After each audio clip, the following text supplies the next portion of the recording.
Franco! Nasaan ang dugo ng baboy? Bakit ba ang tagal mong kumilos? Uhaw na ako. Kapag hindi mo ako agad nabigyan ng dugo ng baboy, dugo mo ang iinumin ko! Sandali lang po, Sir Garson. Papunta na po ako dyan. Konting hintay lang po. Mula sa kusina ay dinig na dinig ng binatang si Franco ang garalgal, ngunit puno ng otoridad na boses ni Garson mula sa silid nito sa ikalawang palapag ng bahay. Nanginginig ang mga kamay niya habang isinasali niya sa isang gintong kupita ang sariwang dugo ng baboy. Bahagyang nakangiwi ang kanyang muka dahil sa pandidiri sa kanyang ginagawa. Kahit pa ilang taon niya nang ginagawa yon, ay hindi pa rin siya masanay sa kanyang ginagawa. Nang mapununan ni Franco ng dugo ang kupita, ay nagmamadali siyang naglakad papunta sa kwarto ng amo niyang si Garson na isang aswang. Pagdating ni Franco sa harapan ng pinto ng silid ni Garson, ay kumatok siya ng 3 bago yun binuksan. Ayaw kasi ni Garson na hindi siya kumakatok bago siya pumasok sa silid nito. May kadiliman sa loob ng kwarto dahil mga kandila lamang ang pinagmumulan ng liwanag doon. Napalunok si Franco nang makita si Garson na nakaupo sa gilid ng kama nito habang nasa anyong aswang. Namumula ang mga mata nito at ang matutulis nitong kuko ay kumikislap kapag tinatamaan ng liwanag mula sa kandila. Kahindik-hindik ang anyo nito na parang isang halimaw na parang palaging handang umatake. Diyos ko po! Nakakagulat naman kayo, Sir Garson! Ilang taon na tayo magkasama, tapos natatakot ka pa rin sa akin? Nakakatakot po kasi kayo kapag nasa anyo po kayong aswang Ang dami mo pa sinasabi. Dalin mo na lang ang dugong yan dito sa akin. Eto na po, Sir Garson. Huwag ka na pong magalit. Nadala ko naman na po ang kailangan nyo Mabilis na lumapit si Franco sa aswang na si Garson. Tumayo si Garson at hindi na nito nahintay na iabot niya rito ang kupita. Hinablot nito yun sa kanya, kaya may konting dugo na natapon mula sa kupita. Dere-derechong nilagok ni Garson ang dugo na para bang ilang araw na itong hindi nakakainom. Nang maubos ni Garson ang dugo ng baboy, ay marahas nitong itinapon ang kupita sa sahig. Nanlilisik ang mga matang tumingin nito kay Franco. Napamulagat naman si Franco nang bigla siyang sinakal ni Garson. Itinulak siya nito hanggang sa napasandal siya sa dingding. Pilit na inaalis ni Franco ang kamay ng aswang sa leeg niya dahil nararamdaman niyang bahagyang bumabaon ang matutulis nitong mga kuko sa kanyang balat. Sir Garson! Sir! Sir, nasasaktan ako! Tanging ang malalim na paghinga ni Garson ang naririnig ni Franco. Marahang lumapit ang mukha nito sa mukha ni Franco. Naamoy niya ang malansa nitong hininga na parang amoy ng nabubulok na karne. Inamoy ni Garson ang leeg niya at alam niya na sa ganong paraan ay mas naaamoy nito ang kanyang dugo. Parang gusto ko ng dugo ng tao ngayong gabi. Sawang-sawa na ako sa dugo ng baboy, Ramo. Ano kaya kung dugo mo na lang ang inumin ko ngayong gabi? Sir, wag! Wag! Hindi mo magugustuhan ang dugo ko. Mapait ang dugo ko, sir, promise. Baka gusto niyo po ng dinuguan. Mas malasa po yung kaysa sa dugo ko. Tama ka. Bakit nga naman ako iinom ng dugo ng isang alipin na kagaya mo? Matapos yun, ay marahas na binitiwan ni Garson ang leeg ni Franco. Nanghihinang napaupo naman si Franco sa sahig habang umuubo at habol ang kanyang paghinga. Sige na. Lumabas ka na, Franco. Labas! Opo! Lalabas na po, sir! Mabilis na lumabas si Franco ng silid ng kanyang amo at halos madapa pa siya sa pagmamadali. Nang makalabas na siya, ay agad niyang isinarado ang pinto at sumandal siya roon. Isang malalim na paghinga ang kanyang pinakawalan. Hindi yun ang unang beses na nangyari yon. Pero sa tuwing nagkakaganon si Garson, mas lumilinaw sa kanya ang isang bagay. Hindi niya kayang manatili roon. Kailangan niya nang umalis doon dahil baka dumating ang araw na totohanin na ni Garson ang pagpatay nito sa kanya. Sa gitna ng isang malawak at madilim na kagubatan, nakatayo ang 2 palapag na bahay ng aswang na si Garson. Sa bahay na yon nagkaisip at lumaki si Franco. Ang tanging alam niya ay sa buong buhay niya ay isa lang siyang alalay ni Garson. Isang utusan, isang alipin. Ang totoo ay hindi niya maalala kung ano ang itsura ng kanyang ina at ama o kung meron siyang kapatid. Ang tanging alam lang niya ay simula nang magkaisip siya ay nagsisilbi na siya kay Garson. Maraming beses niya nang tinangkang itanong kay Garson ang tungkol sa kanyang pagkabata. Pero palaging tikom ang bibig nito. Ngunit isang gabi, kahit alam ni Franco na hindi sasagot si Garson sa kanya, ay nagtanong pa rin siya. Nasa komedor noon si Garson at mag-isang kumakain. Nakatayo si Franco sa gilid ng mahabang lamesa at naghihintay lamang ng utos ng kanyang among aswang. Sir Garson, meron po sana akong itatanong sa inyo. Hindi ba sabi ko, kapag kumakain ako, ay bawal akong kausapin? Pasensya na po, sir. Pero, sir, gusto ko lang po kasing malaman kung paano po ako napunta rito. Kung bakit po ako nandito sa inyo. Napangisi si Garson. Ipinatong nito ang baso sa mesa at tumingin kay Franco. Matagal mo nang gustong malaman ang sagot sa tanong mo na yan, hindi ba? Opo, sir. Sige. Sasabihin ko na sa iyo ang katotohanan. Bininta ka sa akin ng mga magulang mo nung sanggol ka pa lamang. Matagal nang may utang ang pamilya mo sa akin at ikaw ang ginawa nilang pambayad kesa sa patayin ko sila. Pero dahil habang buhay kang magsisilbi sa akin, bukod sa burado ng utang nila sa akin, ay binigyan ko rin sila ng malaking halaga ng pera. Alam mo ba, natuwang-tuwa ang nanay at tatay mo sa perang yon? Nag-init ang mata ni Franco. Hindi niya alam kung dapat ba siyang maniwala kay Garson, pero wala siyang makitang dahilan para magsinungaling ito sa kanya. At dahil sa sinabing yun ni Garson, napagtanto niya na baka nga ang kapalaran niya ay habang buhay ng maging alalay ng isang aswang. Isang gabi, gaya ng pangkaraniwan, ay tahimik ang buong bahay ni Garson. Si Franco ay nakaupo sa tabi ng nakabukas na bintana ng kanyang maliit na silid.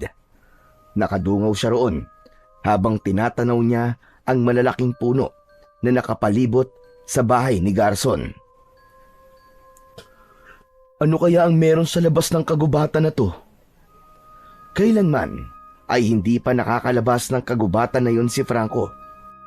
Sa loob ng maraming taon ay nagmistula siyang isang ibon na nakakulong sa isang hawla. Wala siyang ideya kung may buhay pa ba na higit sa pagiging alalay ng isang nilalang na katulad ni Garson. Gabi-gabi, palagi niyang iniisip ang pagtakas. Ngunit gabi-gabi rin siyang pinipigilan ng kanyang takot. Buong buhay ni Franco ay nakasanayan na niya na sa tuwing bilog ang buwan ay kailangan niyang magtungo sa kagubatan upang manghuli ng hayop gaya ng baboy ramo, usa o minsan kahit malalaking ibon. Kailangan kasing makakain ni Garson ng sariwang laman at makainom ng sariwang dugo kesa siya ang patayin nito. Siguro, kailangan kong lakasan ng loob ko para makatakas na ako kay Garson. Ayoko na ng ganito. Ayokong habang buhay nandito lang ako. Ayokong hintay ng kamatayan niya bago ako magdesisyon na umalis. Mukhang matagal pa ang buhay ng matandang aswang na yun. Ngunit agad ding nilamon ng takot ang sinabing yun ni Franco. Kilala niya si Garson. Alam nito na kung gugustuhin ito ay kayang-kaya siya nitong patayin. Nalalaman niya rin na kahit saan siya magpunta ay kaya siya nitong masundan. Isang malalim na buntong hininga ang pinakawalan ni Franco bago niya marahang isinarado ang bintana. Napagtanto niya na hindi pa oras para makamit niya ang kalayaan na matagal niya nang inaasam. Nang sandaling yon, inisip niya na magtitiis muna siyang maging alalay ng isang aswang hanggang sa magkaroon na siya ng lakas ng loob na kumawala rito. Maagang nagising si Franco ng umagang yon. Sa kamay niya ay hawak niya ang isang lumang tray na may nakapatong na puting tasa ng mainit na kape. Habang naglalakad siya patungo sa silid ni Garson, ay malakas ang kabog ng kanyang dibdib. Dahil sa kauna-unahang pagkakataon, ay sasabihin na niya kay Garson ang matagal niya nang gustong gawin. Pinilit ni Franco na panatilihing kalmado ang kanyang muka habang binubuksan ang pinto ng silid ni Garson. Pagbukas niya nun, ay agad siyang pumasok sa loob. Gaya ng dati, ay madilim ang loob ng silid. Ang makakapal na kortina ay nakatakip pa rin sa mga bintana upang pigilang makapasok ang liwanag ng araw. Nakaupo si Garson sa isang lumang silya malapit sa kama nito at halatang bagong gising. Lumapit si Franco kay Garson at maingat niyang inilapag ang tasa ng kape sa maliit na mesa malapit kay Garson. Ngunit sa halip na umalis kagad, ay nanatili siya sa kinatatayuan niya.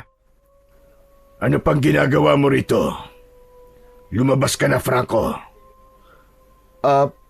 Sir Garson, magpapaalam lang po sana ako. Aalis na po ako sa poder nyo. Napatingin si Garson sa kanya habang nakakunot ang noo. Ilang segundo itong hindi nakapagsalita bago ito malakas na tumawa. Nagpapatawa ka ba? O baka naman, kulang ka lamang sa tulog? Nakita niyo po ba? Nakita niyo po ba akong nakasuot ng pangpayaso para isipin niyo po nagpapatawa ako? Sir Garson, seryoso po ako. Gusto ko na pong makuha ang kalayaan ko mula sa inyo. Biglang nagdilim ang mukha ni Garson. Mabilis itong tumayo at ang matalim nitong tingin ay tumarak kay Franco na para bang isang matalim na kutsilyo. Tigilan mo na ang kaibangan mong yan. Hindi mangyayaring gusto mo. Dahil habang buhay kang magiging alalay ko. Ipinanganak ka para maging alipin ko. At mamamatay ka rin na isang alipin. At ano ba ang akala mo? May magiging silbi ka pa kapag umalis ka sa poder ko? Wala, Franco. Wala. Wala ka magiging silbi kapag umalis ka rito. Tao po ko, Sir Garson. May karapatan po ako mabuhay ng malaya. Hindi po ako sinilang para maging alalay ng isang halimaw habang buhay. At paano ka mabubuhay sa labas, ha? Sa tingin mo ba, tatanggapin ka ng mga tao? Bakit? May pamilya ka pa ba? May pupuntahan ka ba? Dito ang mundo mo, Franco. At isa pa, ako ang bumuhay sa'yo. Ngayon gusto mong umalis. Wala kang utang na loob. Pero sapat na siguro, maraming taon na pinagsilbihan kita. Bakit? Kulang pa ba nakabayaran niyo sa utang na loob na sinasabi niyo? Gusto ko lang mabuhay ng normal. Gaya ng ibang tao. Kaya sa ayaw at sa gusto mo, aalis na ako dito. Isang malaking kaibangan ang sinasabi mo na yan. Pakinggan mo ko, Franco. Kapag umalis o tumakas ka, hahanapin kita At kapag nahanap kita, ay hindi ako magdadalawang isip na patayin ka. Huwag mo akong subukan, Franco. Dahil kayang-kaya kong gawin yon, lalo na't walang silbi sa akin ang buhay mo. Madali lang para sa akin ang makahanap ng kapalit mo. Nanlamig na napaatras si Franco. May kung anong kilabot na gumapang sa katawan niya. Maraming beses nang pinagbantaan ni Garson ang buhay niya. Pero yun ang unang beses na naramdaman niya na tila kaya nitong tutuhanin ang pagpatay sa kanya. Kaya hindi na siya nagsalita pa. Mabilis siyang lumabas ng silid. Nang makalabas si Franco, ay saka lang siya nakahinga ng maluwag. Ngunit ang takot ay nanatili sa kanyang buong pagkatao. Hanggang sa dumating na naman ang kabilugan ng buwan. Nagtungo na nga si Franco sa kwarto ni Garson habang may dala siyang itak, pana at mga palaso na gagamitin niya sa pangangaso. Sa loob ng silid ay naroon si Garson na nakaluhod habang nakatuon ang mga palad sa sahig. Malalim ang paghinga nito. Alam ni Franco na sa oras na yon ay magiging aswang na naman ang kanyang amo. Sir Garson, aalis na po ako para mangaso. Ano pang ginagawa mo rito? Umalis ka na! At huwag ka na magpaalam sa akin. Bilisan mo! Dahil nauuhaw na ako! Tumingin sa kanya si Garson at nang magtama ang kanilang mga mata ay napalunok si Franco. Kitang-kita niya ang pamumula sa loob ng mga mata ng matanda na para bang isa itong mabangis na hayop na nakakita ng biktima. Ano pang tinatayo-tayo mo dyan? Mangaso ka na! O baka gusto mo na ikaw na lang ang kainin ko ngayong gabi? Hindi na nagdalawang isip pa si Franco. Mabilis siyang tumalikod at lumabas ng silid. Pagdating niya sa labas, ay agad siyang naglakad patungo sa kagubatan. Habang naglalakad sa masukal na bahagi ng gubat, ay napansin niyang tila kakaiba ang paligid. Karaniwan, kapag ganung oras ay naririnig niya ang mga kaluskos ng mga maliliit na hayop, ang pagaspas ng mga ibon, o ang ungol ng malalayong mababangis na hayop. Pero ng gabing yon ay wala ang mga yon.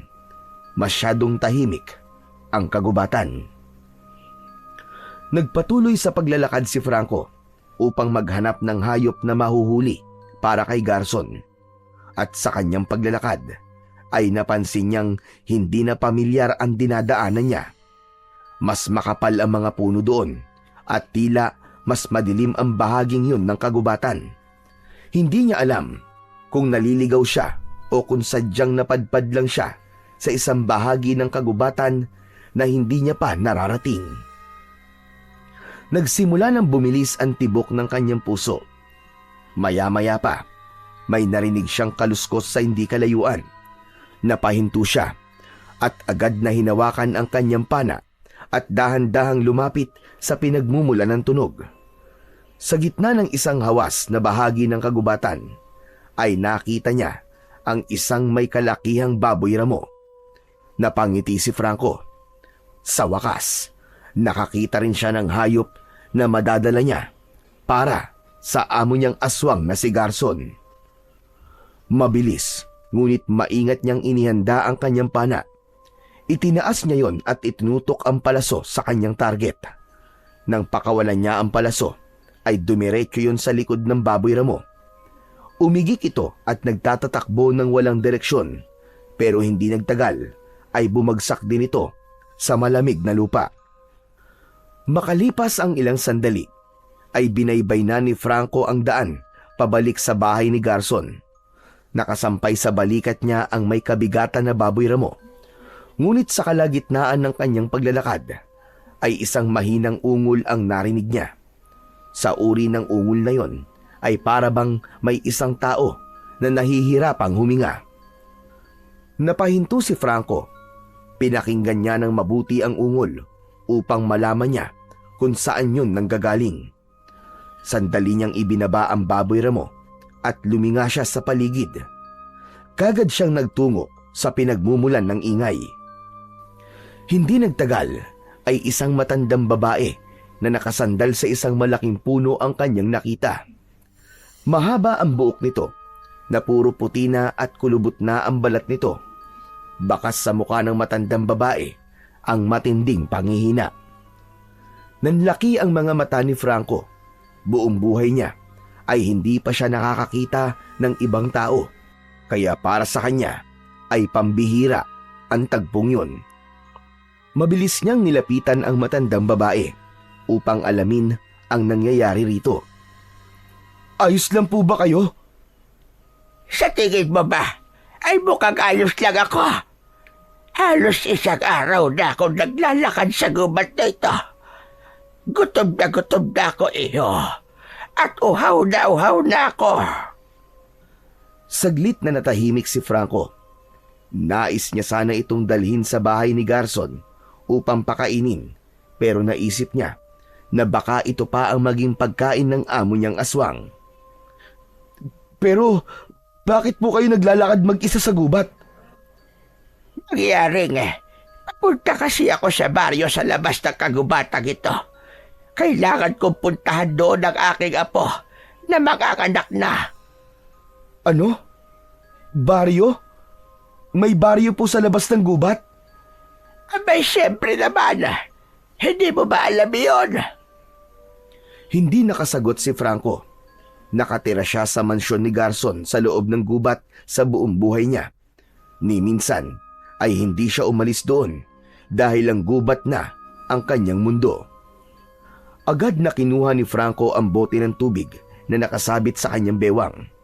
Inabot niya yon sa matandang babae na agad naman itong kinuha. Pasensya na po kayo ha. Iyan lang po kasi ang meron ako eh. Mabilis na inubos ng matandang babae ang tubig na inabot ni Franco. Dumighay pa ito pagkatapos. Matapos yon ay marahang inilagay ng matandang babae ang isang kamay nito sa dibdib ni Franco, sa tapat mismo ng kanyang puso. Tutoy, busilak ang iyong puso. Huwag mong labanan ang sinasabi ng iyong puso dahil ito ang magtuturo sa iyo ng katotohanan. Ha? Ano pong ibig niyong sabihin? Ngunit bago pa makasagot ang matanda, ay isang makapanindig balahibong sigaw ang pumunit sa katahimikan ng gabi. Sigaw yun ni Garson at alam ni Franco na sa oras na yun ay tuluyan ng naging aswang ang kanyang amo. Ibig sabihin ay kailangan na nitong makainom ng sariwang dugo at makakain ng laman. Napalingon si Franco sa direksyon ng bahay ni Garson. Naramdaman niya ang kaba sa kanyang dibdib. Ngunit nang humarap siya sa matandang babae, ay napatayo siya dahil wala na ito roon. Imposibleng nawala yon nang hindi man lang niya naramdaman. Wala na yung matanda! Ang bilis! Multo yata ang matandang yun eh. Diyos ko po, makaalis na nga dito. Napuno ng takot si Franco. Mabilis niyang dinampot ang baboy ramo at walang lingon likod na tumakbo pabalik sa bahay ni Garson. Kinaumagahan, habang kumakain ng almusal si Garson, ay tulalang nakatayo si Franco sa gilid ng lamesa. Paulit-ulit na bumalik sa kanyang isipan ang matandang babaeng nakita niya kagabi sa gubat. Hindi niya makalimutan ang sinabi nito na merong baryo sa labas ng kagubatan. Franco! Naputol ang pag-iisip ni Franco sa saglit na pagtawag ni Garson. Lumingon siya kay Garson na nakakunot ang noo at matalim ang tingin sa kanya. Bakit po, sir? Kanina pa ako humihingi ng tubig. Puno na ba ng dumi ang tenga mo at hindi mo naririnig? Pasensya na po. May iniisip lang po ako. Agad na kinuha ni Franco ang pitsil at sinalina ng tubig ang baso ni Garson. Medyo nanginginig pa ang kanyang kamay habang ginagawa yun. Kinuha ni Garson ang baso at agad na uminom. Saglit itong natahimik bago muling tinitigan si Franco. Iniisip mo pa rin ba ang kagustuhan mong umalis dito? Hindi po, sir. Hindi kita pipigilan. Pero sa oras na lumabas ka sa kagubatan na ito, ay papatayin kita. Nagtagpo ang kanilang mga mata. Walang bahid ng pagbibiro sa boses ni Garson. Alam niyang hindi lamang yun isang pagbabanta dahil kaya talaga siyang patayin ni Garson, lalo na kung nasaan yung aswang ito. Hindi na lang nagsalita si Franco, pero sa loob-loob niya ay mas lalong lumakas ang kagustuhan niyang umalis na sa poder ni Garson. Lalo na at alam niya na merong baryo sa labas ng kagubatan na maaari niyang mapuntahan. Ngunit ang isa pang hindi maalis sa isip niya ay kung ano ang matanda na nakita niya kagabi. Sir Garson, may tanong lang po sana ako sa inyo eh. Totoo po ba na may multo? Ano na naman bang kabaliwan yan, Franco? Wala naman po, sir. Gusto ko lang po malaman kung totoo po ba ang multo. Franco, kung ang aswang nga ay totoo, multo pa kaya? Natigilan si Franco. Doon niya napagtanto na may posibilidad talaga na isang multo ang kanyang nakita. Naisip niya rin na baka nais siyang tulungan ng multong yon, kaya sinabi nito ang tungkol sa baryo sa labas ng kagubatan. Lumipas ang ilang araw, ngunit hindi na nawala sa isip ni Franco ang baryo sa labas ng kagubatan. Sa lahat ng gawain niya ay palagi niya yung naiisip. At tuwing gabi, habang nakahiga siya sa kanyang silid, ay hindi agad siya nakakatulog dahil pinaplano niya ang magiging hakbang niya sa kanyang pagtakas. Buo na ang loob ni Franco. Gusto niya nang mabuhay ng malaya kasama ang mga taong kagaya niya. Matyagang naghintay si Franco sa pagdating ng kabilugan ng buwan. Sa bawat lumilipas na araw, ay lalong lumalakas ang kanyang determinasyon na umalis. Matagal niya nang inihanda ang kanyang bag na may lamang ilang piraso ng damit. At nang dumating na nga ang gabing pinakahihintay niya, ay hindi na siya nagpatalo sa kaba at takot.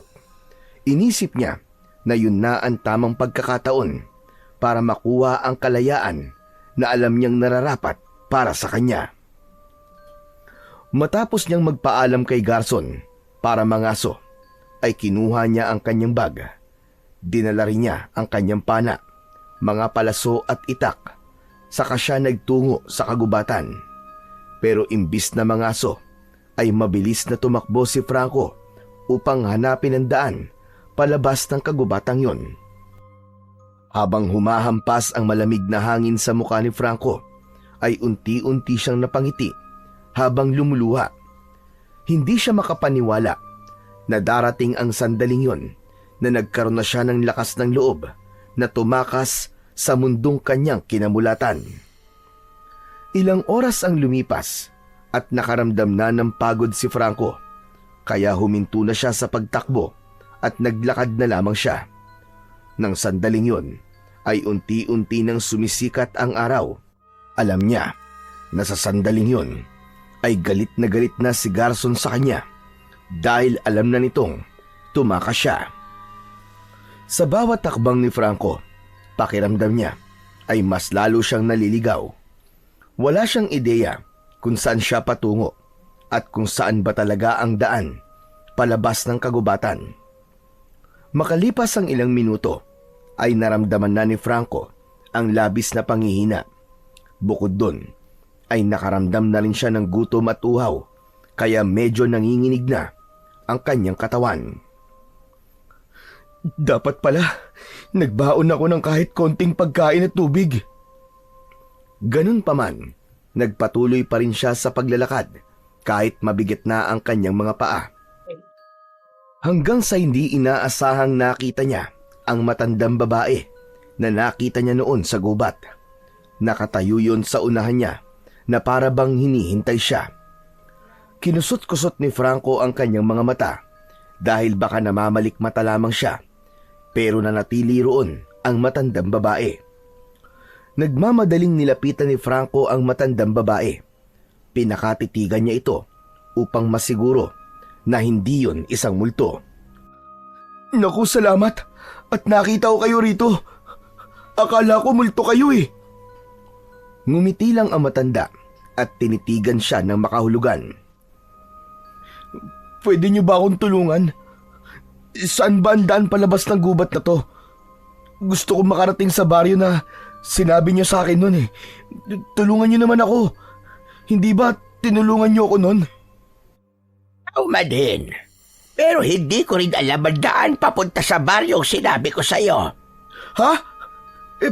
Paano hindi niyo alam? Akala ko ba papunta kayo sa baryo na yun nung una ko kayong nakita? Nagsinungaling lamang ako sa'yo. Nagsabihin ko sa'yo yon. Ang totoo kasi ay sa kagubatan din ako nakatira. Bago pa makapagsalita si Franco, ay biglang nagbago ang anyo ng matandang babae. Binalot ito ng nakakasilaw na liwanag at sa isang iglap ay nawala ang kulubot nitong balat. Naging itim ang puti nitong buhok at ang kasuotan nito ay nagbago rin na para bang isa itong diyosa. Napakaganda nito at tila nagliliwanag ang mukha nito na sobrang amo.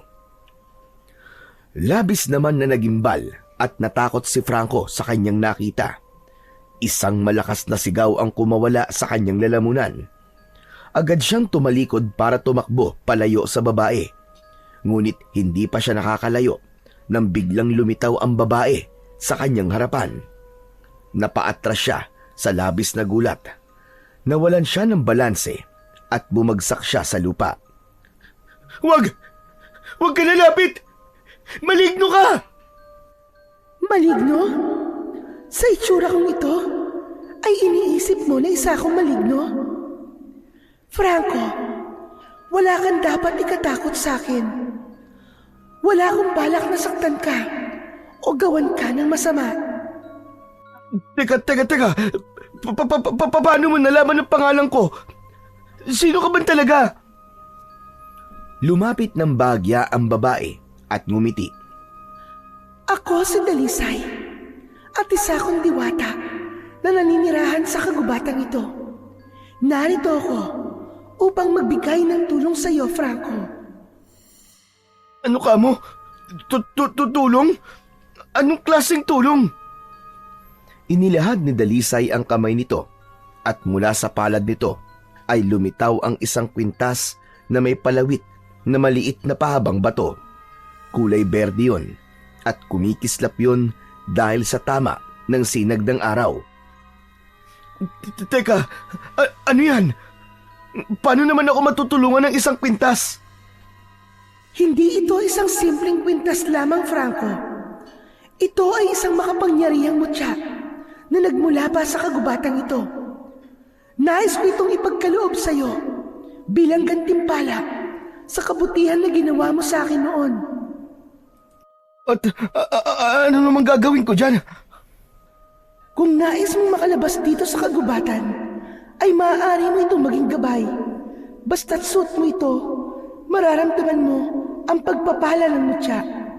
Ito ang magtuturo sa iyo ng tamang daan palabas. Teka, totoo ba yan?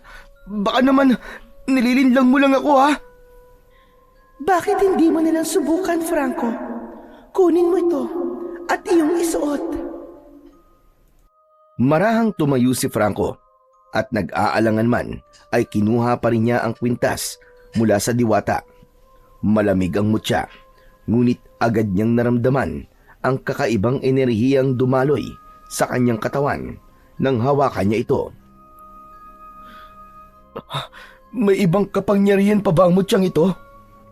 Meron pa, Franco. Ikaw na ang bahalang tumuklas doon.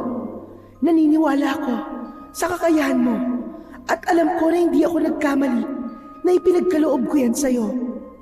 Ingatan mo yan at huwag mong hahayaan na mapunta yan sa maling kamay.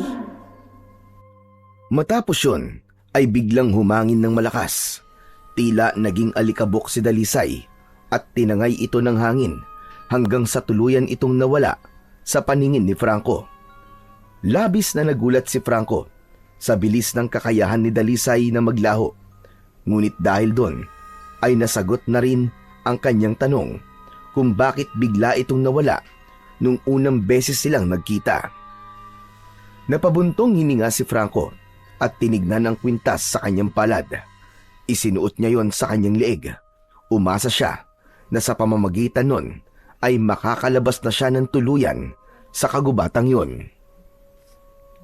Napansin ni Franco na simula nang isuot niya ang mutya na ibinigay ni Dalisay ay naging magaan ang pakiramdam niya sa paglalakad. Pakiramdam niya ay may sariling isip ang paa niya at iginigiya siya nun sa tamang daan palabas sa kagubatang yon. Napagtanto niya na totoo nga ang kapangyarihan ng naturang mutya.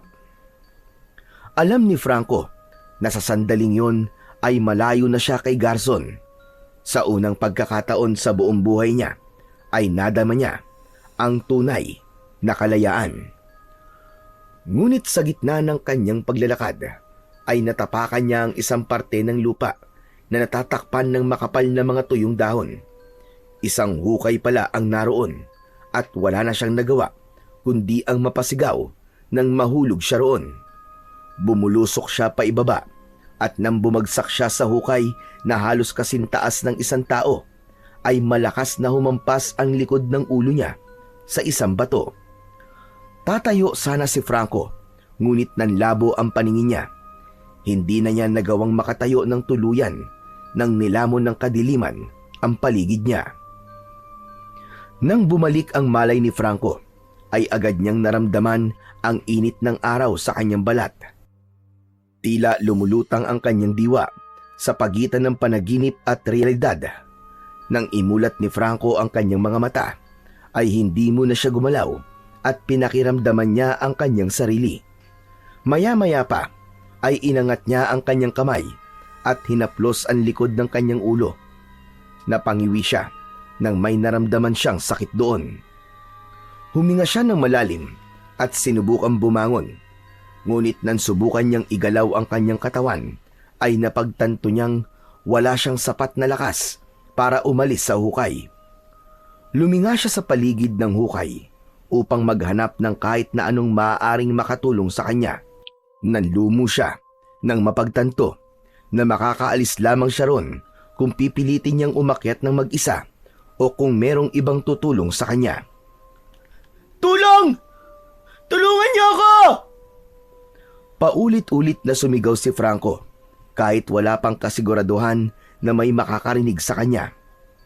Makalipas ang ilang minutong pagsigaw, ay bahagyang nabuhayan ng loob si Franco nang makarinig siya ng mga yabag. Palakas yun ng palakas at ramdam niya na papunta yun sa kanyang kinaroroonan. Hanggang sa isang lalaki ang biglang sumilip mula sa itaas ng hukay. Matangkad ito at may matipunong pangangatawan. Nang makita siya ng lalaki, ay napakunot ang noo nito. Anong ginagawa mo dyan? Baka naman pwedeng tulungan mo muna ako bago ka magtanong. Kailangan ko makaalis dito eh. Parang awa mo na. Tulungan mo ako.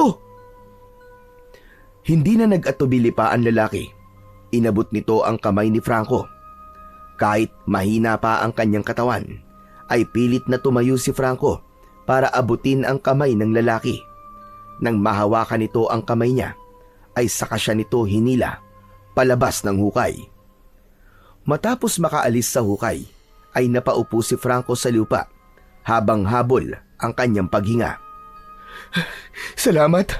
Kung hindi ka dumating, baka hanggang ngayon nandyan pa rin ako sa loob ng hukay. Walang anuman. Paano ka ba napunta sa hukay na yan? Naglalakad lang ako Tapos, bigla na lang ako nahulog. Ganun ba? May mga patibong kasi dito sa kagubatan. Ginagamit yan ng mga ilang tao para manghuli ng hayop. Malas mo lang at ikaw ang nahulog. Hindi na nagsalita si Franco. Tinignan niya ang mga gamit niya at nasa kanya pa rin naman ang bag at ang pana at palaso. Ang itak naman ay nakasabit pa rin sa bewang niya. Sa tingin ko hindi mo kaya maglakad pa. Iatid na kita sa bahay niyo. Wala akong bahay. Ang totoo niyan isa akong palaboy. Napadpad lang ako rito sa kagubatan sa kakalakad ko. Mas pinili ni Franco na wag sabihin sa lalaki ang totoo. Nagtagpo ang kanilang mga mata.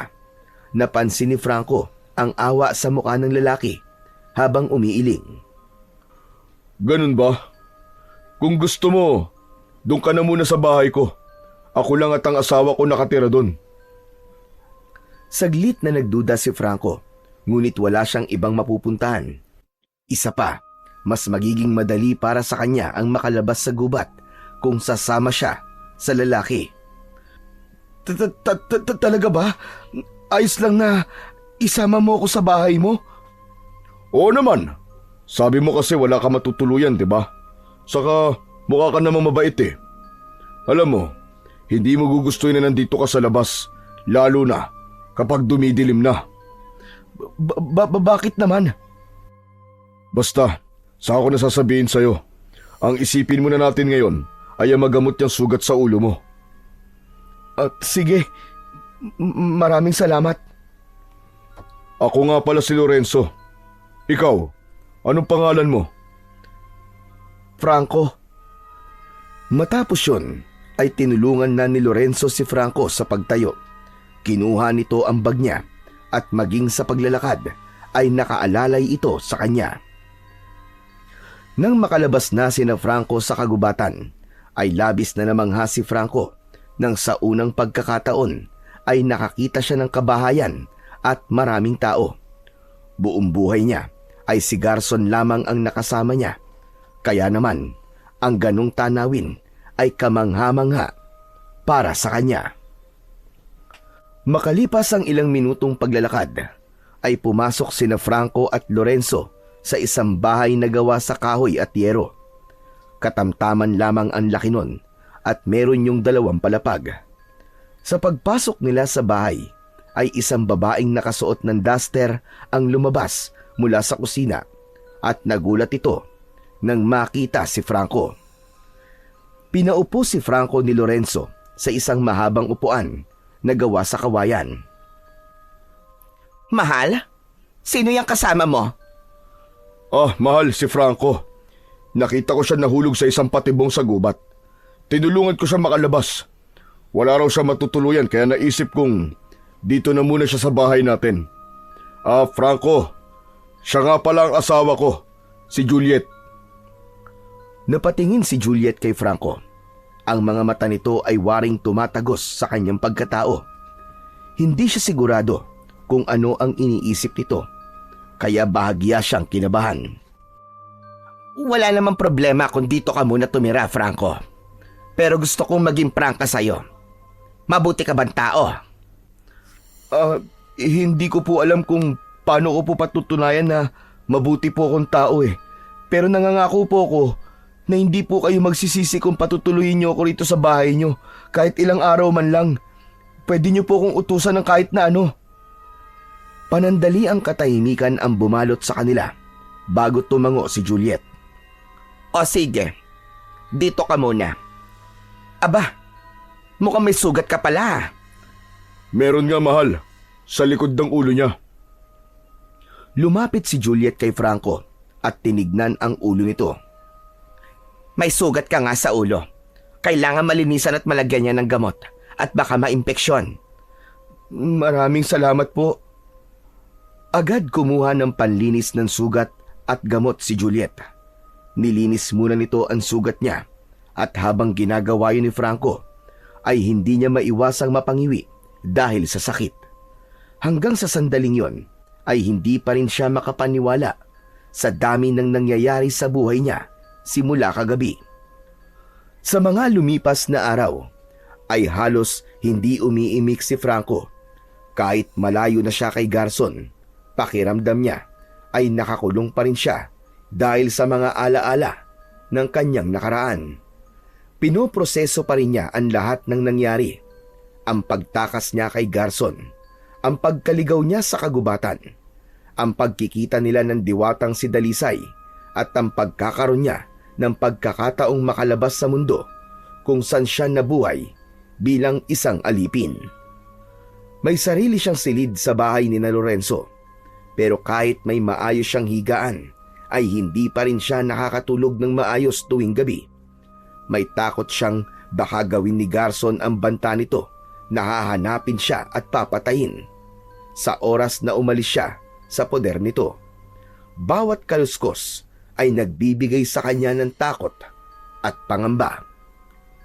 Ganun pa man, kung may bagay na ipinagpapasalamat si Franco, yun ay ang magandang pagtrato ni na Lorenzo at Juliet sa kanya. Hindi siya pinilit na mga ito na magkwento sa kanyang nakaraan dahil tila ramdam ng dalawa ang hindi magandang pinagdaanan niya. Isang umaga, naisipan ni Franco na gumamit ng banyo at napansin niyang walang laman na tubig ang drum na naroon. Agad niyang naisip na kailangan mag-igib siya sa poso sa likod ng bahay. Sanay siya sa ganung gawain. Yun kasi ang kinasanayan niyang buhay sa bahay ni Garson, ang magtrabaho, ang magpakahirap at hindi umasa sa iba. Dala ang 2 timba ay nagtungo si Franco sa poso sa likod ng bahay. Habang pinupuno niya ang timba ay lumapit si Lorenzo sa kanya at pinigilan siya. Franco, anong ginagawa mo? Mag-iigib lang ako ng tubig. Wala nang laman yung drum sa banyo eh. Ano ka ba? Hindi mo na kailangan gawin yan. Sige na, pumasok ka na lang doon sa loob at hintayin mo na lang na maluto ang almusal para makakain na tayo. Hindi, ayos lang. Kahit maging alipin niyo ako okay lang yun. Kahit sa ganitong paraan man lang makabayad ako sa kabutihan niyo sa akin at sa pagpapatira niyo sa akin sa bahay niyo. Franco, hindi ka namin pinatuloy dito para gawing alipin. Bukal sa loob namin ang pagtulong sa'yo. Wala kaming hinihinging kapalit sa'yo, kaya wag mong iisipin na gusto ka naming gawing alipin. Napatingin si Franco kay Lorenzo. Sa unang pagkakataon ay may naramdaman siyang bagay na hindi niya alam kung paano ipapaliwanag. Parang may bumara sa kanyang lalamunan at hindi niya napigilan ang pangingilid ng luha sa kanyang mga mata. Franco, hindi ka obligado na gumawa ng gawaing bahay dito. Dito sa bahay namin, hindi ka alipin. Isa kang bisita. Isa kang tao. Hindi na napigilan pa ni Franco ang pagtulo ng kanyang mga luha. Hindi siya makapagsalita. Matagal siyang hindi umiiyak. Ngunit sa pagkakataong yon ay hindi niya napigilan ang emosyon na bumalot sa kanyang puso. Nag-alala si Lorenzo at tinapik ang kanyang balikat. Mukhang marami kang pinagdaanan na hindi maganda. Hindi kita pipilitin. Pero kapag handa ka na magkwento, nandito lang ako. Tumango si Franco. Sa unang pagkakataon sa buong buhay niya, ay nun lang niya narinig ang mga ganong salita. Napagtanto niya na simula sa araw na yon ay hindi na siya isang alipin at hindi na siya pagmamay-ari ni numan. At higit sa lahat, siya ay malayang-malaya na. Lumipas pa ang ilang araw mula nang manatili si Franco sa bahay ni na Lorenzo at Juliet. Sa una, hindi masyadong pinansin ni Franco ang mga bagay sa paligid niya. Ngunit habang tumatagal, ay napansin niyang tila kakaiba ang kilos ng mga tao sa lugar na yon. Tuwing dapit hapon, nagiging tahimik ang buong paligid. Ang mga bata na naglalaro sa labas ay biglang nawawala. Ang mga pinto at bintana ng mga bahay ay isa-isang sinasarado. Wala ng tao sa labas at ang buong baryo ay parang isang bayan ng multo pagsapit ng gabi. Isang gabi, hindi niya na napigilan ang sarili at tinanong niya si Lorenzo habang sila ay nasa hapagkainan. Mang Lorenzo, napansin ko lang, bakit parang ang agang nagsasarado ng mga bahay dito? Wala nang tao sa labas bago pa sumapit ang gabi. Napatingin sa kanya si Lorenzo at saka bumuntong hininga. Nagpalitan ng tingin si Lorenzo at Juliet bago sumagot. Dahil sa mga aswang, Franco. Aswang? May aswang dito? Oo. Minsan may mga nawawalang tao rito sa baryo. Hindi namin alam kung ano nangyari sa kanila. Sabi ng matatanda, aswang daw ang may gawa nun. Kaya simula noon bago pa dumilim, lahat ng tao rito ay nasa loob na ng kanilang mga bahay. Hindi agad nakaimik si Franco sa sinabing yon ni Lorenzo. Napatitig lang siya sa kanyang plato at dahil doon ay bigla niyang naalala ang dati niyang amo na si Garson. Hindi niya alam kung bakit, pero nakita niya sa kanyang isip na mag-isa si Garson sa bahay nito. Mag-isa itong kumakain at ito na ang naghahanap ng makakain nitong hayop sa gubat. Hindi niya kayang itanggi na may awang humaplos sa kanyang puso nang maisip niya yon. Ngunit marahang umiling si Franco. Kinumbinsi niya ang kanyang sarili na hindi siya dapat maawa kay Garson dahil wala itong ginawa kundi ikulong siya sa mundo nito at gawing alalay. Isang gabi, halos katutulog lang ni Franco nang bigla siyang nagising dahil sa sigawan ng mga tao sa labas. Sa una, inakala niyang panaginip lamang yon, ngunit nang mas lumakas pa ang sigawan ay agad siyang napabalikwas ng bangon. Nagmamadali siyang lumapit sa bintana at bahagya niya yung binuksan upang sumilip. Nanlaki ang kanyang mga mata nang makita niya na may 2 aswang ang umaatake sa mga tao. Naku po, totoo nga sinasabi ni Mang Lorenzo. May aswang nga sa lugar na to. Lumabas si Franco ng kanyang kwarto at nagtungo siya sa tapat ng pinto ni na Lorenzo. Kumatok siya roon upang masiguro na ligtas ang dalawa. Pero ilang minuto na siyang kumakatok ay wala pa ring nagbubukas ng pinto. Dahil doon ay nakaramdam siya ng kaba. Doon na niya pinihit ang seradura ng pinto at nagulat siya nang hindi yun nakalak. Bumukas ang pinto at mas lalo siyang kinabahan nang makita niyang walang tao doon. Pambihira. Nasa labas sila. Diyos ko, baka kung anong mangyari sa kanila. Lalabas na sana si Franco para hanapin sina Lorenzo at Juliet, pero biglang bumalik sa kanyang isip ang nakita niyang mga aswang sa labas. Nagkaroon siya ng takot na baka makita siya ng mga aswang at atakihin siya ng mga yon. Napahawak siya sa kanyang dibdib at doon niya naramdaman ang mutya na ibinigay sa kanya ng diwatang si Dalisay na nakakwintas sa kanya. Biglang may mainit na enerhiyang dumaloy sa kanyang katawan. Matapos yun, ay nawala ang takot na kanyang nararamdaman. Hanggang sa naalala niya ang sinabi ni Dalisay na kailangan niyang matuklasan kung saan pa niya maaaring gamitin ang mutya. Hindi kaya ang kapangyarihan at lakas na nararamdaman ko ay isang indikasyon na kaya rin akong bigyan ito ng kakayahan na makipaglaban sa mga aswang? Naikuyom ni Franco ang kanyang mga kamay. Hindi niya alam kung paano gamitin ang mutya, pero isa lang ang tiyak niya. Hindi siya pwedeng manatili na lang sa loob ng bahay habang maaaring nasa panganib sina Lorenzo at Juliet. Huminga ng malalim si Franco at naglakad siya palabas ng bahay. Pagdating niya sa labas, ay luminga siya at umasang makikita sina Lorenzo at Juliet. Mang Lorenzo! Aling Juliet! Nasaan kayo?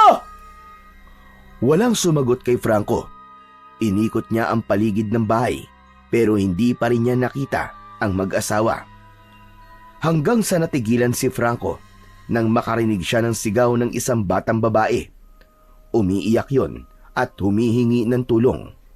Bumalik siya sa harapan ng bahay at nakita niya ang isang aswang na tumatakbo palayo at may bitbit yung isang batang babae na umiiyak at nagpupumiglas mula sa mga bisig ng aswang. Hindi na nagdalawang isip si Franco. Parang kusang kumilos ang kanyang katawan. At hindi niya na napansin na mabilis na niyang hinahabol ang aswang. Pakiramdam niya ay may dumadaloy na kakaibang lakas sa kanyang mga paa, dahilan para mas bumilis ang kanyang galaw. Nang maunahan na ni Franco ang aswang, ay humarang siya sa unahan nito. Napahinto naman ang aswang at nagulat nang makita si Franco. "Bitiwan mo ang bata!" At kung hindi ko ito bitiwan, "Mapipilitan akong gumamit ng dahas!" ikaw, lalaban sa akin? Huwag ka magpatawa. Akala mo ba ay kaya mo ko? Mahina ka. Laking gulat ni Franco nang mula sa likuran niya ay sinunggaban siya ng isa pang aswang. Sumampa ito sa likod niya at napasigaw siya nang bumaon ang matutulis nitong mga ngipin sa batok niya. Agad niyang hinawakan ng ulo ng aswang na nasa likod niya. At nang maalis ang pagkakakagat nun sa kanya, ay inangat niya ito at ibinalibag sa lupa. Malakas na umungol ang aswang at hindi agad ito nakatayo. Nagalit ang aswang na may hawak sa bata. Maras nitong binitiwan ng bata at sumugod yun sa kanya. Sinalubong naman ni Franco ang aswang at malakas niya itong sinuntok sa sikmura. Nang hina ang aswang, napaluhod ito habang hawak ang tiyan. Lumapit dito ang isa pang aswang at tinulungan itong tumayo. Akala ni Franco ay aatake pa ang dalawa, pero biglang tumakbo ang mga yon papalayo. Hindi na hinabol pa ni Franco ang mga aswang at lumapit siya sa batang babae na umiiyak. Nanginginig pa rin yun dahil sa labis na takot. "Huwag kang mag-alala. Ligtas ka na. Halika, ihahatid kita sa bahay niyo." Mahigpit siyang hinawakan ng bata sa kamay na parang ayaw na nitong bumitaw. Sinundan niya ang batang babae hanggang sa naiuwi niya na ito sa bahay nito. Iyak ng iyak ang nanay ng bata habang nagpapasalamat kay Franco. May kung anong kasiyahan na naramdaman si Franco ng sandaling yon. Hindi niya inakala na ganun pala ang pakiramdam kapag nakakatulong sa kapwa niya. Nang masiguro ni Franco na hindi na babalik ang mga aswang, ay saka siya nagdesisyon na bumalik sa bahay ni Lorenzo. Pagpasok niya sa bahay, ay agad siyang sinalubong ni Lorenzo na may bakas ng pag-aalala sa muka. Salamat naman at ligtas ka. Kanina ka pa namin hinahanap, Franco. Ako nga rin nag-aalala sa inyo eh. Saan ba kayo nagpunta kanina? Pagbukas ko kasi ng pinto ng kwarto nyo, wala kayo. Nagpahangin lang kami sa labas. Hindi namin inakala na may aatake pa ng mga aswang. Hindi na kami kagad nakabalik dahil sa takot. Si Aling Juliet, nasan siya? Nasa loob na ng kwarto, nagpapahinga. Medyo nahilo siya sa takot kanina eh. Tumango si Franco, saka bumuntong hininga. Para siyang nabunutan ng tinik sa lalamunan nang masiguro niyang ayos lang sina Lorenzo at Juliet. Ikaw, Franco, saan ka ba galing? Lumabas nga ako para hanapin kayo. Akala ko kasi kung ano na nangyari sa inyo eh. Tapos nung hinahanap ko kayo, may nakita naman akong isang bata na tinatangi ng aswang, kaya tinulungan ko. Franco, alam ko mabuti ang puso mo, pero hindi mo dapat ginawa yon. Paano kung ikaw naman ang mapahamak? Napayuko si Franco. Alam niyang may punto si Lorenzo, pero hindi niya kayang baliwalain ang nakita niya kanina. Bago pa siya makasagot, ay napakunot ang noo ni Lorenzo. Lumapit ito sa kanya at maingat na hinawakan ang kanyang balikat. May sugat ka sa batok. Dahil ba yan sa aswang? Oo. Kinagat ako ng isang aswang kanina. Pero sa tingin ko naman hindi malalim ang pagkakakagat niya sa akin. Malalim o hindi, kailangan pa rin magamot yan. Dito ka lang at kukuha lang ako ng panlinis at gamot sa sugat. Nang umalis si Lorenzo sa harapan ni Franco, ay hindi niya napigilan ang mapangiti. Simula kasi na mapunta siya kina Lorenzo, ay unti-unti niya nang naranasan ang mga magagandang bagay na alam niyang hindi niya mararanasan kung nanatili siya sa bahay ni Garson. At isa na sa mga bagay na yon ay ang pakiramdam na merong nag-aalala para sa kanya. Mula nang madiskubre ni Franco ang kapangyarihang taglay ng mutya, ay hindi na siya nagdalawang isip na gamitin yon upang protektahan ng mga tao sa lugar na yon. Tuwing gabi, habang ang lahat ay nakakulong sa kanilang mga bahay, ay tahimik naman siyang nagbabantay at laging handang lumaban sakaling may sumalakay na aswang. Sa bawat gabing lumilipas, mas lalo niyang nararamdaman ang lakas na ibinibigay sa kanya ng mutya, ang bilis ng kanyang galaw, ang lakas ng kanyang katawan, at ang tapang na hindi niya dating taglay. Alam niyang may malaking dahilan kung bakit ipinagkaloob sa kanya ng diwata ang mutya na yon. Yun ay dahil gusto nitong ipagtanggol niya ang mga taong nangangailangan ng tulong. Dahil sa kanyang mga ginagawa, ay mabilis na nakilala ang pangalan niya sa buong baryo.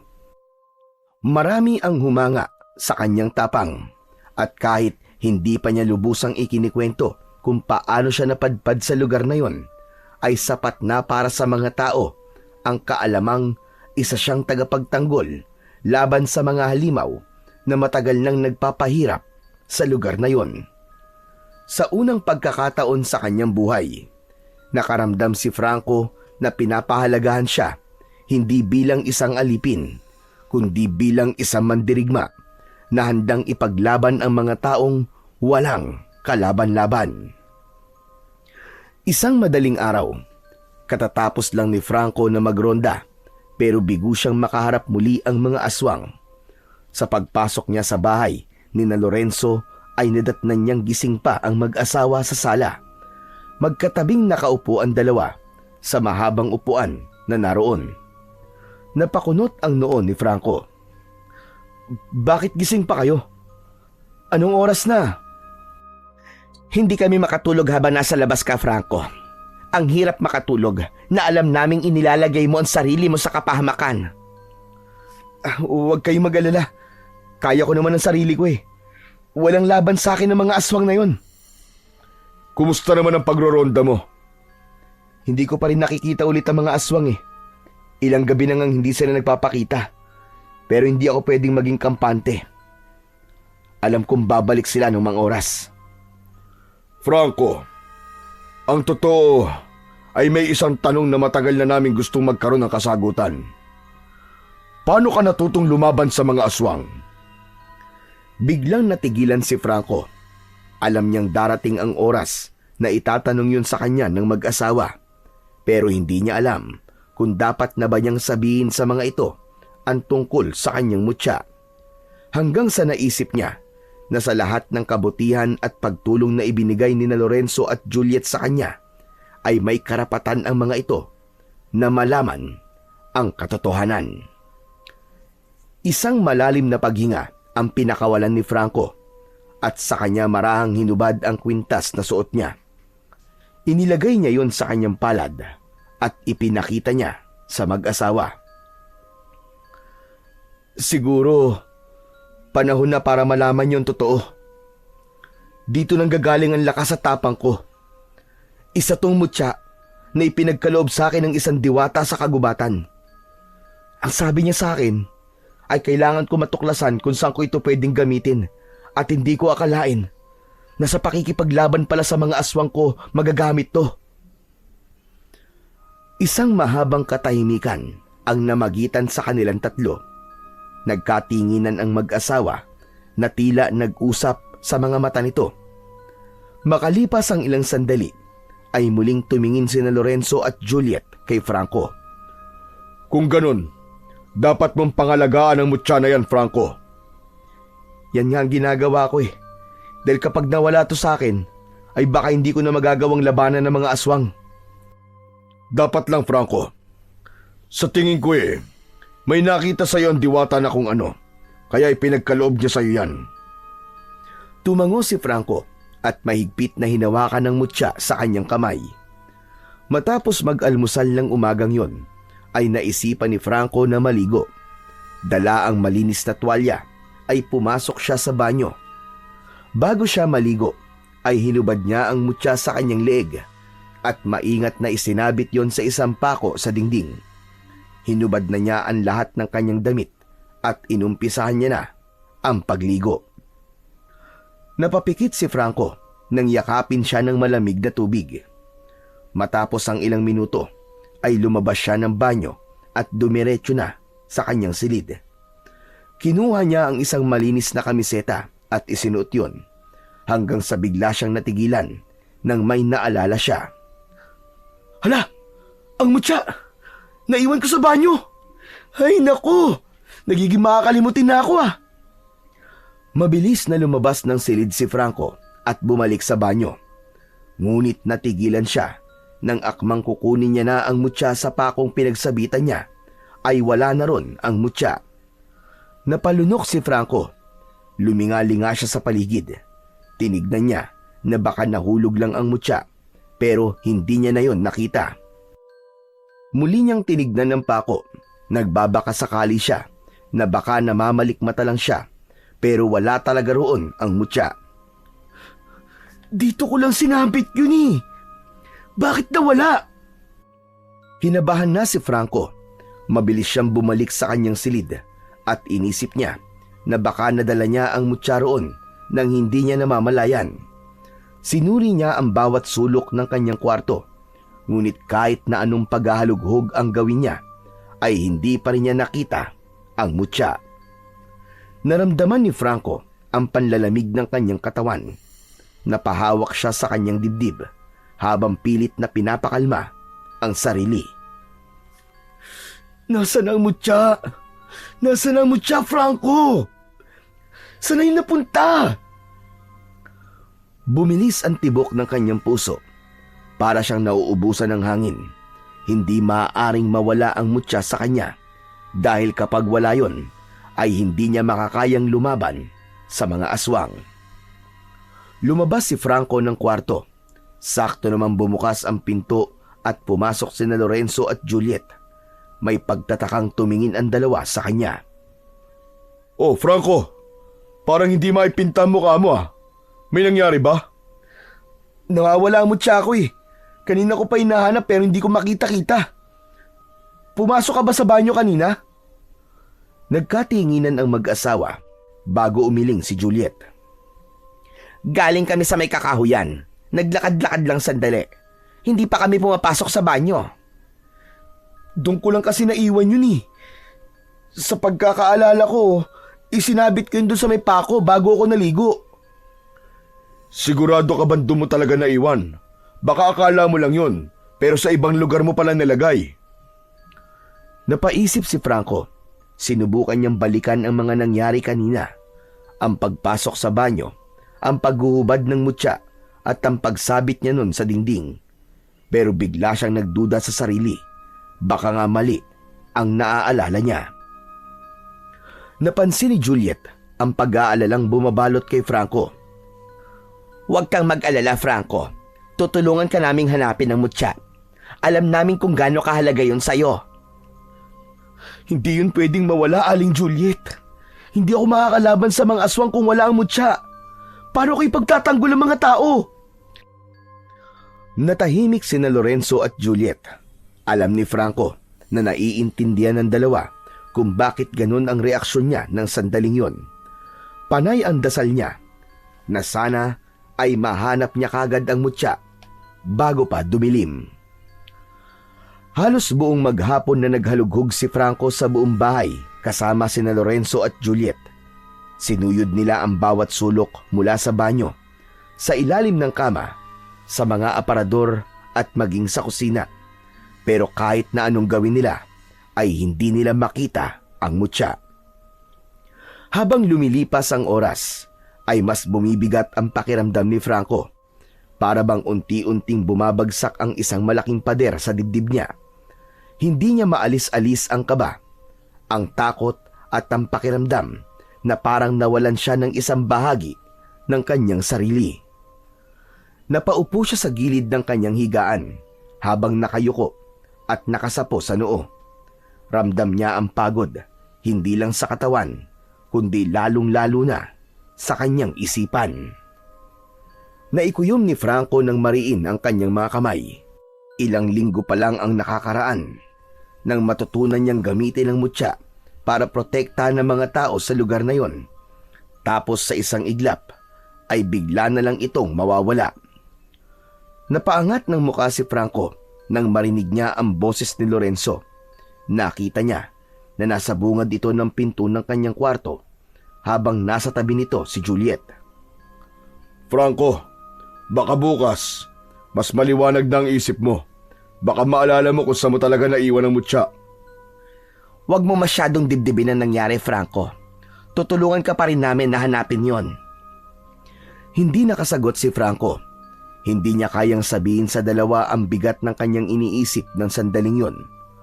Wala na siyang nagawa kundi manatiling nakaupo habang pilit na inaalala kung saan ba niya talaga naiwan ang mutya. Isang madaling araw, nagising si Franco dahil sa sigawan at kaguluhan sa labas. Kinakabahan siyang bumangon. Kabisado na niya ang mga ganong ingay. Ibig sabihin ay sumasalakay na naman ang mga aswang. Ngunit nang lalabas na siya ng kwarto ay naalala niya na wala na nga pala sa kanya ang mutya. Biglang napahinto si Franco. Wala na sa akin ang mutya. Kaya ko pa rin bang makipaglaban sa mga aswang? Nang sandaling yon ay malaki ang naging duda ni Franco sa sarili niyang kakayahan. Sa gitna ng pag-iisip ay napapitlag si Franco nang marinig niya ang malakas na sigaw ng isang babae. Doon niya napagtanto na kahit wala siyang mutya ay kailangan niya pa ring lumabas dahil siya lamang ang inaasahan ng mga tao. Mabilis niyang kinuha ang itak na nasa ilalim ng kanyang kama at lumabas ng bahay. Pagdating sa labas, agad niyang nakita ang dalawang aswang na nasa gitna ng kalsada. Isa sa mga yon ang nilalapa ang isang dugoang lalaki. Nang makita siya ng isa pang aswang ay napangisi ito. Nakita na rin siya ng isa pang aswang kaya binitiwan nito ang dugoang lalaki at humarap sa kanya. Humigpit ang hawak ni Franco sa itak. Tumayo siya ng matatag at pinilit niyang itago ang takot na bumabalot sa kanya. Humalakhak ang isang aswang bago mabilis na sumugod kay Franco. Iniwasan niya ang matatalim nitong mga kuko at mabilis niya itong inundayan ng itak, pero dahil sa hindi na siya ganong kabilis gumalaw ay naiwasan din yon ng aswang. Hanggang sa napasigaw siya nang maramdaman niya ang pagbaon ng mga kuko ng aswang sa kanyang tagiliran. Hindi pa man nakakabawi si Franco nang maramdaman naman niya na may humatak sa kanya mula sa likuran. Tumilapon siya pabagsak sa lupa at bago pa siya makabangon ay sinipa siya ng isang aswang sa dibdib. Halos malagot ang hininga ni Franco sa lakas ng sipa na yon. Sa pagkakataon na yon ay pinagtulungan na siya ng dalawang aswang kung saan-saan na siya kinagat at kinalmot ng mga ito. Nang tigilan ng mga aswang si Franco ay nanlalabo na ang kanyang paningin. Duguan na siya at halos hindi na niya maramdaman ang sariling katawan dahil sa dami ng kanyang sugat. Naglakad ang mga aswang papalapit kay Franco at tumayo sa gilid niya. Kung tignan siya ng mga yon ay para siyang isang basura na walang silbi. Ano? Tapos na ba ang pagiging tagapagtanggol mo? Akala mo ba kaya mo pa kaming labanan? Kung makikita mo lamang ang sarili mo ngayon, mukha kang isang basing sisiw. Sinubukan ni Franco na gumalaw, pero bawat paggalaw niya ay naghahatid sa kanya ng matinding kirot. Nakakainsultong tinawanan si Franco ng dalawang aswang bago tumalikod ang mga yon at naglakad palayo. Iniwanan siya ng mga yon na nakahandusay sa lupa habang sugatan, duguan at halos hindi na makagalaw. Sa mga nakalipas na araw ay hindi na muna lumabas ng kwarto niya si Franco. Halos buong araw siyang nakahiga sa kama at nakatitig lamang sa kisame. Masakit pa rin ang katawan, lalo na ang mga sugat na natamo niya sa huling inkwento niya sa mga aswang. Ngunit higit pa sa pisikal na sakit, ang pinakamabigat niyang pasan ay ang pagkatalo niya. Isang umaga, bumukas ang pinto ng kanyang kwarto. Pumasok sina Lorenzo at Juliet, dala ang isang maliit na lalagyan ng gamot at malinis na tela. Lumapit si Juliet sa kanya at naupo sa gilid ng kama upang simulang linisin ang mga sugat niya. Samantala, nanatiling nakatayo si Lorenzo habang nakatingin sa kanya. Kumusta ang pakiramdam mo, Franco? Saglit na natahimik si Franco. Halos hindi niya napansin ang tanong ni Lorenzo at ang gusto niya ng sandaling yun ay ang mailabas kung ano ang nasa loob niya. Mukhang tama nga mga sinabi sa akin ni Garson. Wala akong magiging silbi kapag umalis ako sa bahay niya. Nagkatinginan sina Lorenzo at Juliet ng may halong pagtataka. Sino si Garson? Simula pagkabata, naging alalay ako ng isang matandang aswang. Si Garson. Hindi niya ako itinuring na pamilya. Isa lang akong alipin sa mata niya. Palagi niyang sinasabi sa akin na wala akong mararating at mamamatay ako na isa pa ring alipin. Kaya ako tumakas sa kanya. Ayoko manatili na lamang sa loob ng anino niya habang buhay. Gusto kong mabuhay ng malaya. Pero ngayon na wala na sa akin ng mutya, ay napagtanto ko na mukhang tama nga siya. Wala talaga akong silbi. Franco, huwag mong hayaang diktahan ka ng nakaraan mo kung sino ka ngayon. Hindi mo kailangan ng mutya para patunayan na may halaga ka. Salamat sa inyo, Mang Lorenzo, Aling Juliet. Sa lahat ng magagandang bagay na ginawa niyo para sa akin. Maraming salamat. Pero kahit wala na sa akin ng mutya, pinapangako ko, lalaban pa rin ako sa mga aswang. Umiling si Lorenzo at iniligay ang kamay sa balikat niya. Huwag muna, Franco. Mas mabuti pang pagalingin mo muna ang mga sugat mo. Hindi mo pa kayang lumaban. Baka kapag humarap ka sa mga aswang sa kalagayan mo ngayon, ay baka kung ano pang mangyari sa'yo. Napatingin si Franco kay Lorenzo. Alam niyang tama ito, pero tila hindi niya kayang maghintay na lang na gumaling ang mga sugat niya, habang ang mga aswang naman ay patuloy na naghahasik ng lagim at takot sa lugar na yon. Simula noon, pakiramdam ni Franco ay gabi-gabi siyang binabangungot. Halos gabi-gabi na rin kasing umaatake ang dalawang aswang. Tila ba alam ng mga yon na hindi niya na kayang lumaban, kaya naging malakas na ang loob ng mga yon na umatake ng mas madalas. At sa tuwing umaatake ang mga aswang, ay walang magawa si Franco. Nakahiga lang siya sa kama, nakatalukbong ng kumot at tinatakpan ng mga kamay ang kanyang tenga upang kahit paano ay mabawasan ang ingay na naririnig niya mula sa labas. Pakiramdam tuloy ni Franco ay hindi lamang ang sarili at ang diwatang si Dalisay ang binigo niya, kundi ang lahat ng mga tao sa lugar na yon na umaasa sa kanya na ipagtatanggol at poprotektahan niya ang mga ito. Isang umaga, mag-isang nakaupo si Franco sa upuan na nasa harapan ng bahay ni na Lorenzo. Nakatanaw siya sa kawalan habang patuloy na nag-iisip kung ano ang dapat niyang gawin at kung mahahanap pa rin ba niya ang mutya. Maya-maya pa ay lumabas ng bahay sina Lorenzo at Juliet na parehong maayos ang bihis at may bitbit na mga bayong. Nilapitan siya ng dalawa. Franco, pupunta muna kami sa bayan para mamili ng mga kailangan sa bahay, ha?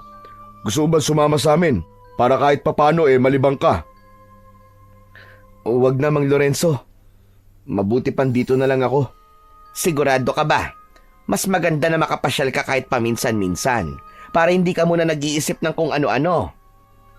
Sige ayos lang po ako rito, Aling Juliet. Huwag kayong mag-alala sa akin. Saka, wala talaga akong ganang umalis ngayon eh. Nagkatinginan sina Lorenzo at Juliet at halatang nag-alala ang dalawa sa kanya. O sige, kung yan ang gusto mo, hindi ka na namin pipilitin. Babalik din naman kami kagad bago magtanghali. Mag-iingat ka rito ha. Ngumiti lang si Franco at pinanood niya ang paglalakad palayo ng mag-asawa. Habang nakatingin siya sa dalawa, ay naisip niya na sina Lorenzo at Juliet ang unang mga tao na naging mabuti sa kanya simula nang umalis siya sa bahay ni Garson. Ang dalawa ang tumanggap sa kanya nang walang hinihinging kapalit. May takot na lumukob kay Franco ng sandaling yun. Naisip niya na kailangan niyang mahanap na ang mutya dahil baka kapag dumating ang panahon na kailangan niyang iligtas sina Lorenzo at Juliet mula sa mga aswang, ay hindi niya yon magawa. Habang mag-isa si Franco sa bahay, ay nakaramdam siya ng matinding pagkainip. Hindi siya sanay na walang ginagawa, kaya naisipan niyang maglinis ng bahay kahit medyo sariwa pa ang kanyang mga sugat. Agad na kumilos si Franco. Sinimulan niyang maglinis sa sala. Nagwalis siya roon at naglampaso. Pinunasan niya rin ang mga gamit na medyo inaalikabok na. Sa kusina naman ay hinugasan niya ang mga pinggan at kaldero na nasa lababo. Sunod niyang pinuntahan ang kanyang kwarto. Tiniklop niya ang kanyang kumot. Inayos ang banig. Nang matapos siya doon, ay tinungo naman niya ang kwarto ni na Lorenzo at Juliet. Pagpasok ni Franco sa silid ni na Lorenzo at Juliet, ay nakita niya ang mga damit na nakapatong sa ibabaw ng papag. Hindi pa natitiklop ang mga yon, kaya inuna muna niyang ayusin ang mga damit bago siya maglinis doon. Matapos na magtiklop ng mga damit, ay isa-isa niyang inayos ang mga yon sa aparador. Habang inaayos ang mga damit sa loob, ay may kung anong kumikislap sa pinakagilid ng aparador. Napakunot ang noo ni Franco. Inalis niya ang ilang damit upang makita kung ano yung kumikislap. At nang maalis na niya ang lahat ng damit, ay labis na nagulat si Franco nang malaman na ang kumikislap ay walang iba kundi ang nawawala niyang mutya. Nanginginig ang kamay na kinuha yun ni Franco at hindi siya makapaniwala na hawak na ulit niya ang mutyang ipinagkaloob sa kanya ni Dalisay. Pero, bakit nandito ang mutya ko? Paano napunta to dito? Ang kasiyahan ni Franco ng sandaling yon ay nahaluan ng pagdududa. Alam niya na sina Lorenzo at Juliet lamang ang makakasagot sa tanong niyang yon. Pagsapit ng tanghali, ay dumating na sina Lorenzo at Juliet mula sa bayan, dala ang ilang pinamili ng mga ito. Nang pumasok ang dalawa sa bahay, ay agad na tumayo si Franco at sinalubong ang mag-asawa. Napansin niya ang gulat sa mukha ni na Lorenzo at Juliet nang mapansin ng mga ito ang mutyang nakasabit muli sa kanyang leeg. Oh, Franco! Nakita mo na pala ang mutya. Oo, nakita ko na. Sa aparador nyo. Pero ang tanong, paano napunta ang mutya doon? Kayo ba ang kumuha at nagtago nito? Saglit na nagkatinginan sina Lorenzo at Juliet. Agad na umiling si Juliet. Aba, hindi. Hindi, Franco. Bakit naman namin gagawin yun? Juliet, mas mabuti pa na sabihin na natin kay Franco ang totoo. Tama ka, Franco. Kami nga ang kumuha at nagtago ng mutya mo. Napasinghap si Franco at hindi siya makapaniwala sa kanyang narinig. Pero, bakit? Alam niyo naman kung gaano kahalaga sa akin ang mutyan to, di ba? Alam niyo na hindi ko kaya lumaban sa mga aswang nang wala to. Dahil nag-aalala kami sa iyo, Franco. Alam mo ba, na sa tuwing umaalis ka ng gabi para harapin ang mga aswang ay hindi kami mapakali. Hindi kami makatulog. Hindi kami mapanatag. Dahil para ka na naming anak, Franco. Parang tumigil ang mundo ni Franco sa kanyang narinig. Hindi siya kagad nakapagsalita. Ang salitang anak ay isang bagay na hindi niya kailanman inasahan na maririnig mula sa iba. Napalunok siya at pinigilan niyang pumatak ang luhang namuo sa kanyang mga mata. Anak? Anak na ang turing niyo sa akin? Hinawakan ni Juliet ang kamay ni Franco at tumango. Franco, hindi kami binayayaan ng Diyos ng isang anak. Pero nang dumating ka sa buhay namin, pakiramdam namin ay dinala ka ng tadhana sa amin para maging anak namin. Pinoprotektahan ka lang namin kaya namin itinago sa iyo ang mutya. Sana ay mapatawad mo kami, anak. Hindi na napigilan pa ni Franco ang pag-agos ng kanyang luha. Naunang yumakap si Juliet sa kanya at agad na sumunod si Lorenzo. Sa pagkakataon na yon ay naintindihan niya na hindi masama ang dahilan ni Lorenzo at Juliet kung bakit itinago ng mga ito sa kanya ang kanyang mutya. At sa yakap na yon ng mag-asawa sa kanya ay naramdaman niya na meron siyang matatawag na tunay na pamilya. Ngunit kahit nahanap na ni Franco ang mutya, ay hindi pa rin siya pinayagan ni Lorenzo at Juliet na lumaban sa mga aswang. Ang dahilan ng dalawa ay hindi pa rin magaling ang mga sugat niya. Ayon pa kay Lorenzo, ay papayag lang ang mga ito na lumaban siya sa mga aswang kapag tuluyan ng gumaling ang mga sugat niya. Simula rin noon ay mas daramdaman ni Franco ang pagmamahal ng mag-asawa. Damang-dama niya na mga magulang niya ito kahit hindi niya kadugo ang mga ito. Tuwing umaga, ipinaghahanda siya ni Juliet ng masarap na almusal.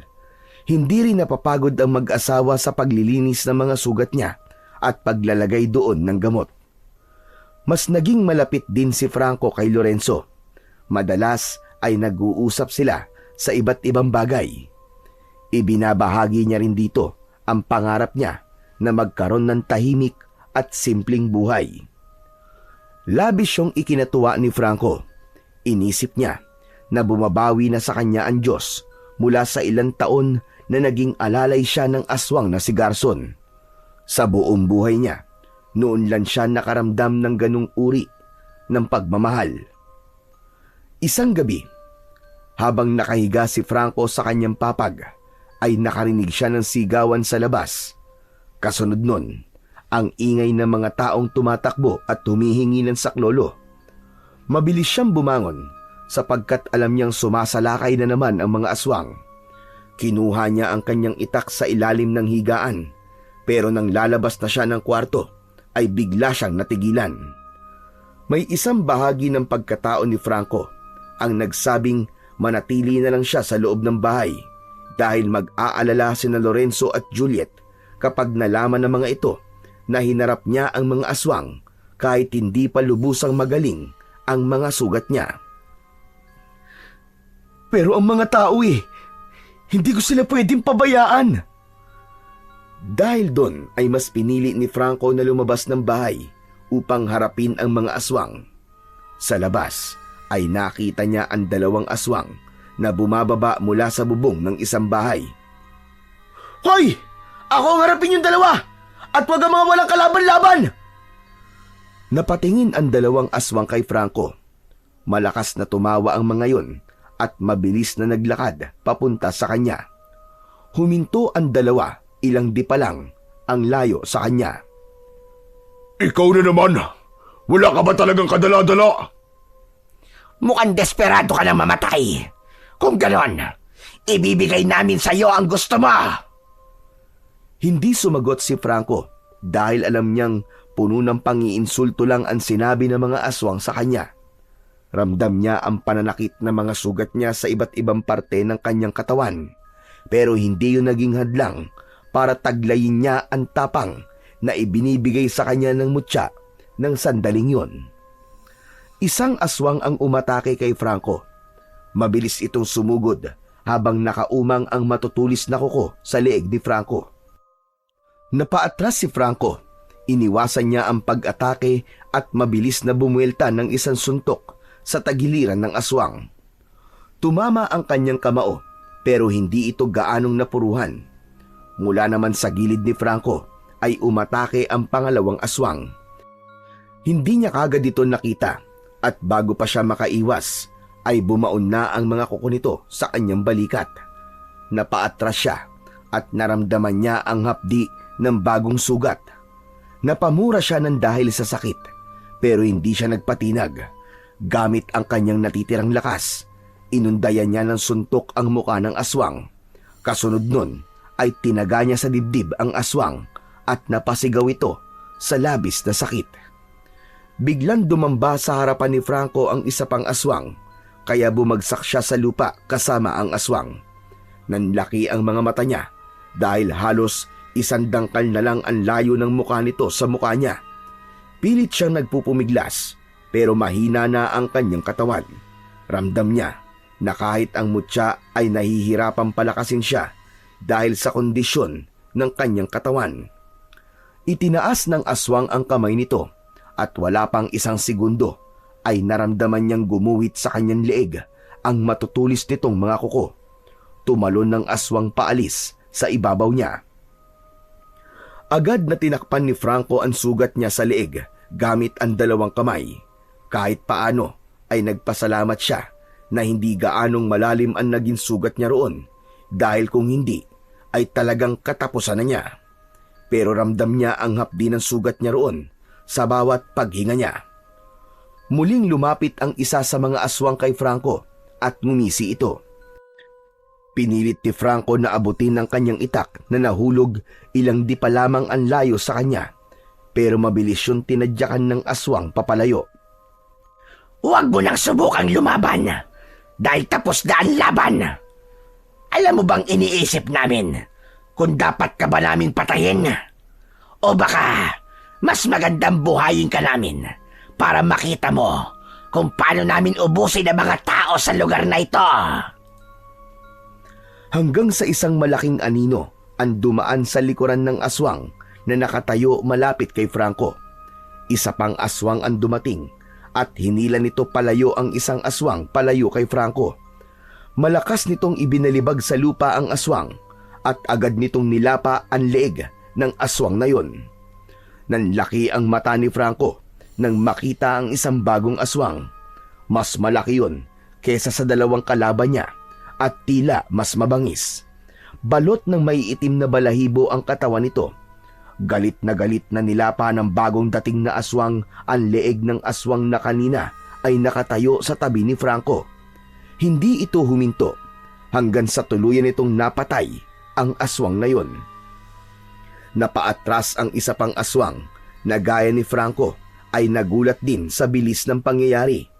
Sa isang kisap mata ay biglang naglaho ang bagong dating na aswang at walang ideya si Franco kung saan yun nagpunta. Mabilis na lumapit ang natitirang aswang sa dugo ang katawan ng kasamahan nito. Lumuhod ito at niyakap ng mahigpit ang walang buhay na katawan ng aswang. Dahan-dahang nagbago ang anyo ng patay na aswang. Sa ilalim ng maputlang sinag ng buwan ay nanlaki ang mga mata ni Franco nang maging si Juliet ang aswang na yon. Hindi nakagalaw si Franco. Para siyang itinulos sa kinatatayuan niya at hindi siya makapaniwala sa kanyang nakita. Napako ang kanyang tingin sa walang buhay na katawan ng babaeng nag-alaga sa kanya. Ang babaeng nagpakita sa kanya ng kabutihan at itinuring siyang totoong anak. Biglang tumingin ang isa pang aswang kay Franco habang nanlilisik ang mga mata. Tumayo ito habang nanginginig ang buong katawan dahil sa labis na galit. Mang Lorenzo! Mga aswang kayo? Tama ka, Franco. Mga aswang nga kami ng aking asawa. Gusto naming ipasa sa iyo ang aming lahi dahil wala kaming anak. Kaya ka namin inampon. Pero nang bumalik sa iyo ang mutya, ay nagbago na ang plano namin. Hindi ka na namin kailangan gawing isa sa amin. Mas mabuti pang mamatay ka na lang dahil hadlang ka sa mga plano namin sa lugar na ito. Kung ganun pala, lahat ng ipinakita niyo mabuti sa akin ay puro pagpapanggap lang. Nilinlang niyo ako! Mabilis na bumalik sa diwa ni Franco ang lahat ng nangyari. Simula sa kung paano siya tinanggap ni na Lorenzo at Juliet at kung paano siya itinuring ng mga ito na parang pamilya. Isang malakas na sigaw ang pinakawalan ng aswang na si Lorenzo bago ito mabilis na tumakbo papunta kay Franco. Pero bago pa makalapit kay Franco si Lorenzo, ay biglang sumulpot sa harapan nito ang bagong dating na aswang. Gamit ang malaki nitong kamay ay sinakal nito si Lorenzo. Dahan-dahan nitong inangat si Lorenzo sa lupa habang hawak sa leeg. Nakatalikod sa gawin ni Franco ang aswang na yon, kaya hindi niya makita ang itsura nito. Nagpumiglas si Lorenzo. Pilit itong kumakawala sa pagkakasakal ng isa pang aswang. Bitiwan mo ko! Bakit ka ba nakikialam dito? Hindi ko nahahayaan saktan mo pa ulit ang anak ko. Anak? Natigilan si Franco sa narinig mula sa aswang na yon. Nanlamig ang buong katawan niya at hindi niya alam kung ano ang kanyang iisipin.